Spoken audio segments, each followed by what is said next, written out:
okay, Jesus, this each day costs like $200,000 or something, and you get there and it's like, I had imagined it. We shot really early in the morning because I'd imagined the sun was going down and it was like this celebratory thing, and it was overcast. These are the things Mike Judge and the cast only began to talk about after years of silence surrounding a film that quietly took over the memory of an entire generation. Office Space, a movie in which anyone who has ever worked an office job sees themselves when a stapler goes missing, when a flat, monotonous voice speaks from behind your back, or when the printer jams at the exact moment you need just one more page to finally go home. As time passed, Office Space refused to die, surviving in ways no one anticipated. Long after box office pressure and contractual obligations had faded, the cast and crew finally began to speak about the things they couldn't say when the film was first released. That an iconic prop was created out of desperation, that the lead actor was nearly replaced by an Oscar-winning star, and that a few decisions that seemed minor at the time, changed only slightly, could have erased Office Space altogether. Below are 15 behind-the-scenes secrets of Office Space, told through the voices of the cast themselves. 15. Stephen Root reveals, "The red stapler was really just spray paint." Do you remember the first time you truly noticed the red stapler? You may not recall exactly when, but in a film washed in grey, your eyes always landed on it. A small, insignificant object that kept reappearing, as if it were trying to say something. In the world of Office Space, Milton has his desk taken away, gets moved around, and is spoken to as if he isn't even there. And amid everything that's stripped from him, the red stapler becomes the one thing no one has the right to take. Not because it's important, but because it's his. A tiny, trivial object, yet just enough to prove that he still exists. What makes the story bitter is this: the stapler never existed in real life. Stephen Root later recalled, quite casually, that it was nothing more than a prop sprayed with paint when the crew ran out of ideas.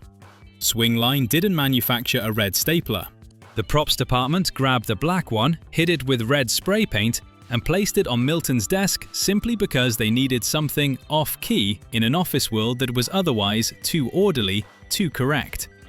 No one expected audiences to remember it. No one expected fans to start asking, "Where's the red stapler?" And no one imagined that 3 years after the film failed theatrically, Swingline would be forced to manufacture one for real. Not for art, but because of demand from people who saw themselves in Milton. An object born from behind-the-scenes desperation outlived the film's original release. A tool with no workplace value, no career benefit, no profit motive became the one thing that endured in collective memory. 14. Mike Judge admits, "Milton was based on a real co-worker of mine." The first time you watch Office Space, Milton doesn't seem important. But with every rewatch, you start to notice something. He's always there, sometimes behind someone else, sometimes in the corner of the room. Milton exists in moments no one pays attention to. The truth is, Milton wasn't imagined, and that's what makes him unsettling. Mike Judge has been blunt about it. He didn't create Milton. He remembered a real co-worker, a real office employee with a flat voice, slumped shoulders, and one small but persistent obsession: his desk being moved. Anyone who's worked in an office understands what that means. It's a quiet signal that you can be relocated, replaced, or erased from the org chart at any time. Judge carried that discomfort into a short animated film that aired on Liquid Television in the early 1990s. Those shorts weren't funny in an entertaining way, they were claustrophobic. They made you laugh, and then immediately feel guilty for laughing at someone being slowly crushed. Milton is spoken to like he's air, shuffled around, treated as if his existence itself is a system error. And so, something very small, moving a desk, became a collective trauma. Not because it was dramatic, but because everyone has been Milton at least once. 13. Ron Livingston recalls, "Fox wanted Matt Damon or Ben Affleck, but Judge refused. There's something strange about watching Office Space. You don't want to be Peter Gibbons, but you understand him instantly. Peter is a blank character, and the more you watch, the more you realize how radical that choice was. Real life isn't full of failed geniuses. It's full of people so ordinary, no one writes movies about them. When I learned the studio wanted to replace Peter with an Oscar-winning star, it suddenly made sense. Office Space almost became a completely different movie, one I probably wouldn't have seen myself in. Fox was targeting Matt Damon or Ben Affleck, the faces of Good Will Hunting, symbols of the wasted genius. Actors who walk into a frame and instantly convince you they're special. But Peter Gibbons couldn't be special. He had to be terrifyingly average. A man who doesn't hate his job because it's hard, but because it's empty. Ron Livingston entered the audition not with leading man energy, but with something far more dangerous: resignation. He didn't perform exhaustion, he carried it. That face promised nothing about what might happen next, and that's exactly why it was right. In hindsight, casting Livingston mirrors how offices actually work. The most essential people are often the ones no one notices, until they're gone and the emptiness of the system is exposed. And perhaps that's why Peter Gibbons has stayed with us longer than any Oscar-winning star ever could. 12. Jennifer Aniston is blunt. The studio wanted me to sell posters. There was a time when you couldn't turn on the TV without seeing Jennifer Aniston. So when she appeared in Office Space, I didn't think of Joanna as a character. She was just a tired waitress standing amid loud music, forced laughter, and meaningless rules. It was only much later that I realized her presence, so perfectly measured, was no accident. At the time, Ron Livingston was the lead, but to the studio, he wasn't a face that sold tickets. Fox needed a familiar name, a face that, once printed on a poster, told audiences exactly what kind of movie they were about to see. And Jennifer Aniston was that name, right when Friends was at the peak of its cultural power. Aniston later spoke very plainly. The role was originally small. Joanna existed mostly to reflect Peter's life. But once she joined the project, the studio began pushing to expand the part, not because the story needed it, but because marketing did. Aniston filmed for only about 2 weeks, squeezed between Friends shoots.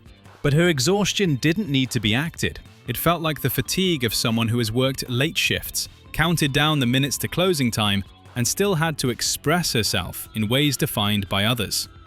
Joanna isn't a major character, but she's the clearest proof that Office Space understood something very well. Exploitation doesn't exist only in offices, it's everywhere, just in different uniforms. 11. Gary Cole recalls. The studio watched it and asked why everyone looked sleepy. During production, Fox constantly sent notes. More energy, faster pace. Why does everyone look so tired? To them, a comedy needed peaks, big reactions, obvious emotions. But Mike Judge understood something else. In real offices, people don't scream from despair, they slowly run out. Gary Cole recalled that the studio's reaction to Lumbergh was almost panic. The flat voice, the long pauses, the way his speech killed the air in the room. To executives, that meant bad acting. To Judge, it was the heart of the film. Lumbergh didn't need to shout. He was frightening because he didn't need emotion. He wasn't angry or villainous in the traditional sense. He simply existed, like a procedure, like a missent CC email that still causes damage. The studio wanted Ron Livingston to look more like a leading man, lose weight, look brighter. Judge refused. Peter Gibbons wasn't allowed to shine. He had to look like someone staring into emptiness while his fingers kept typing. That conflict extended all the way to the music. The Ghetto Boys rap tracks were heavily opposed for being inappropriate, but audiences understood immediately. Anger doesn't need logic, it needs release. In hindsight, the very things the studio feared, the silence, the slowness, the boredom, are what allowed the film to survive, because that is the state of existence for millions of people. 10. David Herman reveals, "That insult came from my girlfriend." Some lines sound funny at first, but over time, they lodge themselves in memory. "No talent ass clown" is one of those lines. What's interesting is that it wasn't in the script. Originally, Michael Bolton's rant directly targeted the real singer, but the legal risks were too great, so cutting it was inevitable. Desperate for a replacement, David Herman asked his girlfriend, and what she blurted out became one of the most durable insults in pop culture. Herman later said he needed a line that was sharp enough but safe enough. Mike Judge heard it and kept it instantly. It had rhythm, it had childishness, and most importantly, it was emotionally correct. It captured the resentment of someone trapped with a name he hates. The real Michael Bolton disliked the line at first, but time worked its magic. 10 years later, he was signing DVDs as The Real Michael Bolton, parodying himself. In 2019, the phrase entered the Merriam-Webster dictionary. A line born in a living room, not a boardroom. Just a very human moment, and precisely because of that, it outlived the original script. 9. Mike Judge recalls. Fox hated gangster rap in a movie about office workers. There's a familiar paradox when looking back at the late 1990s. The people who looked the most harmless often carried the deepest anger. Office workers in 1999 didn't smash things, didn't protest in the streets, didn't scream. They wore button-down shirts, clipped on ID badges, sat in front of CRT monitors, and swallowed their frustration whole. But that didn't mean they weren't angry. It just meant no one had given them a language to release it. Then, in Office Space, that language appeared, not through dialogue, but through Houston gangster rap. When Mike Judge chose music by the Ghetto Boys, Fox strongly objected. To them, rap didn't belong with collar-wearing programmers. But Judge understood something market research couldn't measure. Anger doesn't care what you wear or what you do for a living. The scene of 3 men dragging a printer onto a lawn and smashing it to rap music isn't a joke. It plays like a ritual, a rare moment where rage is allowed to exist without justification. Willie D later said the scene was about resisting the system, and that's exactly right. Not a grand political or social system, but the small everyday one. Broken machines, meaningless procedures, the things that constantly demand you suffer in silence. 8. Comedy Central confirms. We aired it over and over, and it came back to life. In February 1999, Office Space opened in theaters and barely left a trace. It passed through like a missent CC email, present but unanswered. The box office numbers were enough to avoid being called a disaster, but not enough to make anyone happy. Fox wanted the next Austin Powers. What they got was a movie whose most memorable line was, "Yeah, I'm gonna need you to come in on Saturday." At the time, everyone assumed the film was finished, but Office Space didn't die. It showed up on VHS, DVD, and especially on Comedy Central, aired repeatedly, without hype, without expectations. And there, the film found where it belonged. Small living rooms, dorm rooms, rented apartments, evenings spent turning on the TV with no idea what to watch. With every airing, the ratings climbed. People recognized TPS reports. They understood a case of the Mondays. They wanted the red stapler. A movie about workers labeled as lazy only succeeded after years of doing nothing but existing on cable television. It was a very Office Space kind of victory. Not loud, not celebrated, but persistent enough that no one could deny it. 7. Mike Judge recalls angrily, the poster looked like an Office Depot ad. There's a moment when a film's fate is almost decided, the first time you see its poster. For Office Space, that moment was a long slide downhill. The original poster, featuring a man covered in post-it notes with the tagline, "Work sucks," looked more like an Office Depot advertisement than a movie. Mike Judge saw it and immediately knew his film had been completely misunderstood. This wasn't a joke about work, it was the feeling of being trapped in work. But marketing needed a simple message. The simpler it was, the easier it was to sell. And so the satire died right on the packaging. The peak of that disconnect was the Times Square promotion, locking a man in a glass box for 5 days. A satire about office misery marketed through real office torture. Only after the film flopped did Mike Judge regain control for the DVD release. He changed the cover, just Milton peeking out from behind, clutching the red stapler. Strangely enough, fans recognized it instantly. Because that was Office Space. Sometimes a movie doesn't need better advertising, it just needs to be understood correctly. 6. Gary Cole reveals. There was a scene where Lumbergh completely lost it, and Judge cut it out. There's a kind of character who becomes more frightening the quieter he is. Bill Lumbergh is that kind of character. The first time I watched Office Space, I didn't think he was scary. He spoke in a voice so flat it drained the air from the room. But the older I got, the more I realized that calmness is the real power. Years later, Gary Cole revealed that there was once a scene where Lumbergh completely lost control, screaming when his Porsche was towed away. A very human reaction. A moment where the audience could have said, "Oh, so he gets angry, just like the rest of us." But Mike Judge cut it outright. Not because the scene was bad, but because it destroyed the character's core. Lumbergh was never allowed to vent. He exists like a process, like a CC'd email, like a voice coming from a system. His power lies in the fact that he feels nothing at all. By keeping Lumbergh calm, even when he loses the thing most precious to him, Judge turned him into something far more terrifying. A person who can destroy you without hating you. Someone who doesn't see you as an enemy, but as a line item in a procedure. 5. David Herman says it plainly. PC Load Letter was real. I wasn't acting. There are moments in movies that make you laugh because they're too accurate. Not because they're well written, but because you've been there. PC Load Letter is one of those moments. The first time I heard it, I didn't know what it meant, but I instantly understood the confusion and the irritation, and the moment when your brain gives up on logic and switches to the urge to smash whatever is in front of you.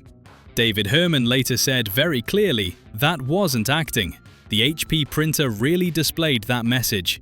He genuinely had no idea what it meant, and the half-finished curse that comes out of his mouth is simply the reflex of someone too exhausted to be polite anymore. Mike Judge kept the moment because it wasn't comedy, it was field documentation. The sound of every office at 4:45 on a Friday afternoon, when you just need to print one more page so you can go home. PC Load Letter isn't a punchline, it's a symbol of a system designed without caring whether users understand it. And Michael Bolton's reaction isn't explosive rage, it's a very small collapse, one that everyone has experienced. 4. Todd Duffy recalls bitterly, I sued Fox, and I lost. Brian, the overly enthusiastic waiter, only appears in a few scenes, but anyone who has worked in service remembers him clearly. He's the ideal employee the system loves most, always smiling, always positive, always expressing himself the right way. When Office Space was released on DVD, Brian returned, not on screen, but on merchandise. His face appeared on the Office Space box of flair, becoming part of the commercial joke. And Todd Duffy, the actor who played him, didn't find it funny. He sued Fox, arguing that his image had been used without permission, and the court dismissed the case for a very simple reason. His contract allowed the studio to use his likeness throughout the universe. The phrase sounds absurd, but it's also very Office Space. A dry, indifferent clause that covers every possible scenario, just like the system the film itself is mocking. A character who represents meaningless enthusiasm ends up crushed by a meaningless clause, in the very movie about people being crushed by systems. 3. The cast admits, we deliberately swore more to avoid a PG-13 rating. There was a period in Hollywood when everything had to be just right. Never too uncomfortable, never too alienating. PG-13 was that safe boundary. And Fox wanted Office Space on the safe side of it. On paper, it made sense. Less profanity, easier ticket sales. But for the people standing in front of the camera, it felt like a very specific insult. Because no one who has ever been trapped in office hell speaks politely. David Herman recalled that when he heard the studio wanted a PG-13 rating, his reaction wasn't resistance. He chose a different tactic. Make cutting impossible. Add more profanity. More than could realistically be cleaned up in post-production, so the film would stay true to real life. Mike Judge didn't object. He understood that sanding down the language would turn Office Space into something painfully familiar. A movie about work, made by people who don't actually hate work. The strategy worked. The film kept its R rating. But more importantly, it preserved the suffocating rhythm of frustration. The swearing isn't punchlines. It's steam hissing out of a pressure cooker that's been left on the heat for far too long. 2. Mike Judge is honest. Just thinking about a sequel gives me hives. When Office Space went from flop to cult hit, the question of a sequel was almost inevitable. Fox saw strong DVD sales, cable reruns with solid ratings, lines being quoted everywhere.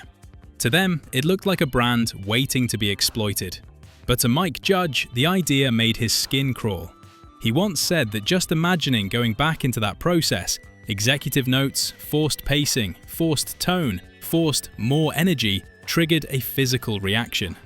And that in itself is very Office Space. When a job gives you hives just by thinking about it, you know you shouldn't go back. Judge understood what the studio didn't. Office Space isn't a world meant to be expanded, it's a mental state. Repeating it as a formula would kill what made it alive. Peter Gibbons isn't a character who needs to continue his journey. He represents a moment, the moment when someone stops and is no longer afraid. Stretching that moment into a franchise would turn it into just another overtime shift. So Judge said no.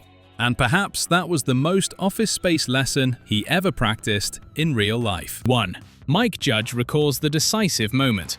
NBC called about The Office, and I closed the folder. A few years later, another Office came knocking.